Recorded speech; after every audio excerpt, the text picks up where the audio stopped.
Assalamu alaikum wa rahmatullahi wa barakatuh. Welcome to this week's English Khutbah, and the topic is, and we have elevated your remembrance, alayhi salatu wassalam. Alhamdulillah, all praises are due to Allah, who sent us His Prophet, sallallahu alayhi wasallam, chosen one, the one whose chest was opened and who was selected to spread mercy unto all the worlds. And I bear witness that there is nothing worthy of worship except Allah. And I bear witness that our Master and our Sayyiduna Muhammad sallallahu alayhi wasallam is the Messenger of Allah. O Allah, send your peace and blessings upon him, his family, his companions, and all of those who follow him in the best of ways until the last day. Amma ba'd, to continue. I advise you, O servants of Allah, and myself to have taqwa of Allah. For verily the Almighty says, Ya ayyuhalladhina amanu taqullah wa aminu bi rasulihi yu'tikum kiflayn min rahmatih wa yaj'al lakum nuran tamshuna bihi wa yaghfir lakum. O you who have believed, have taqwa of Allah, and believe in His Messenger, and He will give you a double portion of His mercy and make for you a light by which you will walk, and He will forgive you. Ayyuhal mu'minun, O believers. There is a great surah in the Qur'an which consists of 8 verses, and it was revealed to the Prophet ﷺ in Mecca after 11 other surahs. And it is one of the 6 surahs that begin with a question. And this surah is Surah al-Sharh, which was a solace for our Prophet ﷺ, which clarified his rank and demonstrated the elevation of his status. And it was a surah in which Allah subhanahu wa ta'ala addressed him with love, with honor, with tenderness and grace. And so the surah begins by Allah subhanahu wa ta'ala saying, Alam nashrah laka sadrak. Did we not expand for you your chest? And in this question is a reference to the fact that yes, indeed, Allah subhanahu wa ta'ala expanded the Prophet sallallahu alaihi wasallam's chest. And this inshirah, this expansion, is an expansion that indicates the expansiveness of the Prophet ﷺ's mercy. For the Prophet ﷺ's chest, and by extension his heart, was of tremendous expansiveness when it came to mercy, love, kindness and compassion.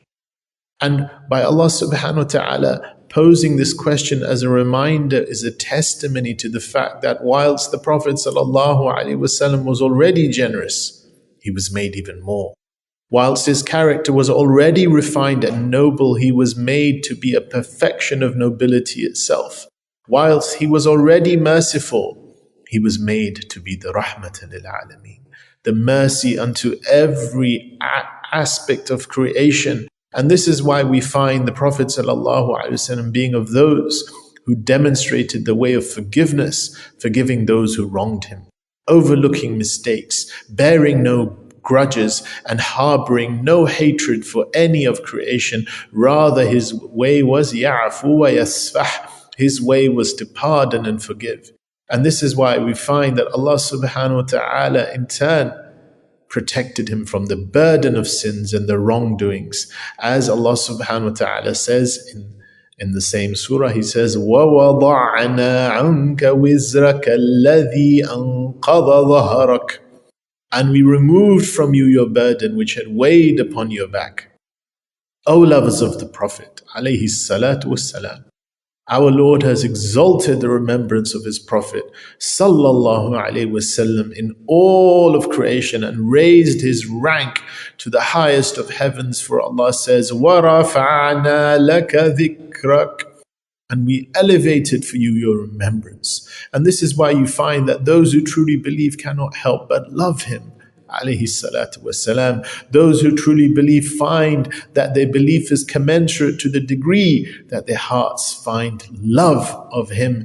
And if you love him, then you follow him. Because the one who truly loves finds he emulates. And this is why the nature of the believers is that they adorn their tongue with his remembrance. They're constantly making dhikr of salawat, sending peace and blessings upon him. And at the same time, there are those who follow him. There is no person who delivers a sermon, no worshipper who testifies in prayer, and no caller to prayer except that they say, Ashhadu an la ilaha illallah. And they say, وَأَشْهَدُ أَنَّ مُحَمَّدًا رَسُولُ اللَّهِ. They say, I bear witness that there is nothing worthy of worship except Allah.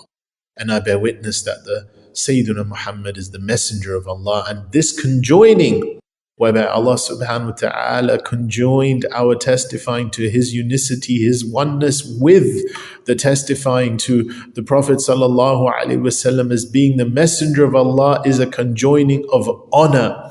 As one of the poets said, the divine united the Prophet's name with his own. Whenever the caller to prayer calls out 5 times a day, the witnessing of both was shown. In other words, this demonstration that we are to revere the Prophet ﷺ as a way of our reverence for Allah subhanahu wa ta'ala, in that the Prophet ﷺ is the Rasul of Allah. And one who wants to draw nearer to Allah subhanahu wa ta'ala has to come by the door of his Rasul, the path that is delineated by his Prophet alayhi salatu wasalam. And that's why we'll find that he is Sayyiduna Muhammad alayhi salatu wasalam, the one who is praised in this world until the day of judgment. And he remains Ahmad, the one who is praised in the heavens. And his reputation and remembrance shall endure as long as time endures itself, because creation as a whole was manifested from amongst its greatest meanings for manifestation, so that he, alayhi salatu wasalam, can be the seal of this prophethood, and he can be the seal upon which we send our salutations and our peace and blessings upon him. So the degree to which we strive to attach ourselves to him is the degree to which we have realized our humanity, and the degree to which we realize the potentiality of goodness in our hearts. So we should seek this for ourselves, seek this for our families, seek this for our nations, seek this for the ummah at large, because this is the way of reformation, in that we follow him through perfecting the noble morals and virtuous traits that he embodied.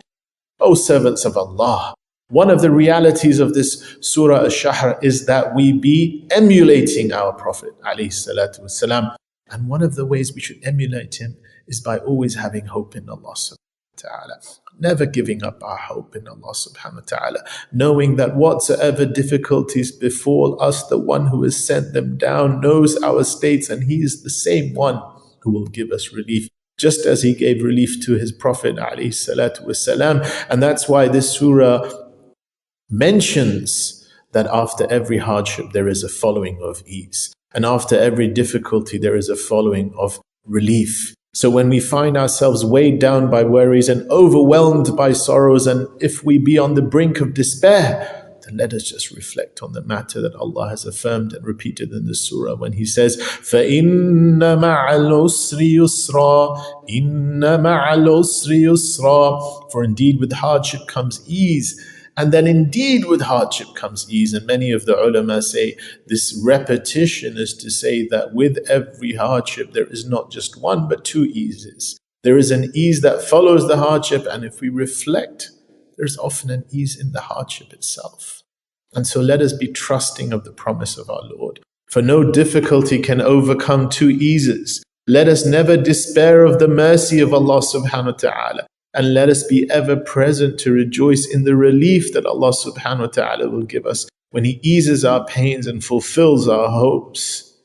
Many a time, the thing that causes us the greater hardship is the fact that we do not perceive yet the relief and the benefit and that is lying, and the ease that will follow, and sometimes is in that very hardship.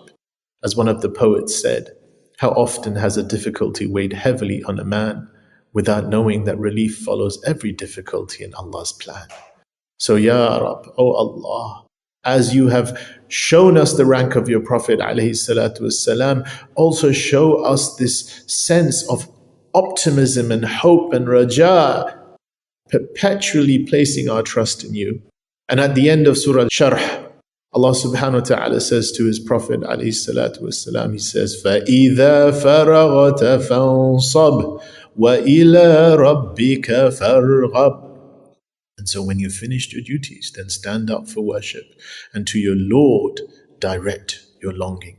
And in this is an ishara, an indication that our duties as a whole, whatsoever we be busied in this world, is for this intention, that we direct our attention to Allah subhanahu wa ta'ala, that we have sidqut tawajjuh, the sincerity of orientation towards Allah subhanahu wa ta'ala, that we seek Him through every single thing that we do, and that we make Him the maqsad, the goal of our lives. And this is the reality of worship. So, O Allah, we bear witness that You are the sole one deserving of worship, and that our Master Sayyidina Muhammad sallallahu alaihi wasallam is Your messenger. So honor us with His intercession, fill our hearts with His love, for we have very few deeds, Ya Allah, and we have so many transgressions.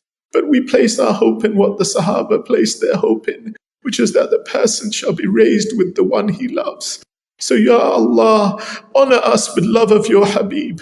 Honor us that our hearts can find peace through His remembrance, that our worries may be lifted and our sins may be forgiven through seeking Him through love. And send Your peace and blessings upon His family, His companions, and upon the Khulafa ar-Rashideen, Sayyidina Abu Bakr, or Sayyidina Umar, Sayyidina Uthman, and Sayyidina Ali, and all of the noble companions. I say this and I seek Allah's forgiveness for myself and for you. So seek His forgiveness, for He's the most forgiving and the most merciful. And with that comes to an end this week's khutbah. Assalamu alaikum wa rahmatullahi wa barakatuh. This khutbah was brought to you by Idha'atul Qur'an Abu Dhabi.